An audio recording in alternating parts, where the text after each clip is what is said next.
Hello friends, vacation കാലത്ത് പോകാൻ പറ്റുന്ന സ്ഥലങ്ങളെ പറ്റിയിട്ടുള്ള യാത്രാ വിവരണം തുടരുന്നു.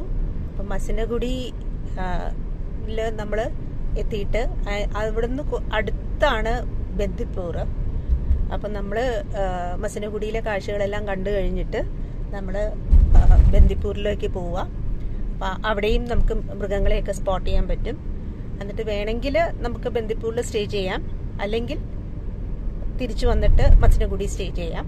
അത് കഴിഞ്ഞ് അവിടെ നിന്ന് നമ്മൾ പിറ്റേ ദിവസം രാവിലെ നമ്മൾ അതായത് 2 നൈറ്റ് നമ്മൾ ഇത് മസിനഗുഡി ഓർ ബന്ദിപ്പൂർ നമ്മൾ സ്റ്റേ ചെയ്തിട്ട് തിരിച്ചു വരുന്ന വഴിക്ക് നമ്മൾ നിലമ്പൂർ എത്തിക്കഴിഞ്ഞാൽ അവിടെയും നമുക്ക് കാണാനായിട്ട് കുറേ കാഴ്ചകളുണ്ട്.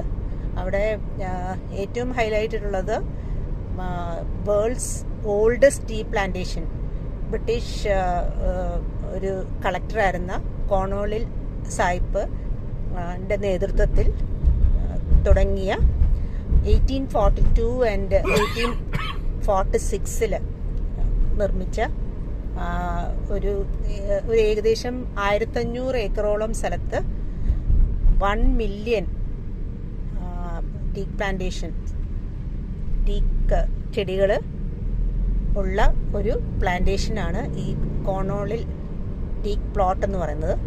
അപ്പം അന്നത്തെ നട്ട ടീക്ക് പ്ലാന്റേഷനിലെ ഒരു ഓൾഡസ്റ്റ് ടീക്കിനെ നമുക്ക് അവിടെ കാണാൻ പറ്റും.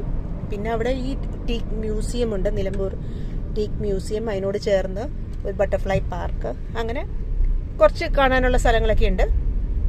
അപ്പം ഓൺ ദ റിട്ടേൺ ചെയ്യുന്ന വഴിക്ക് എന്തായാലും എല്ലാവരും നിലമ്പൂരിലെ കാഴ്ചകളും കാണുക. ഓക്കെ, ഇനി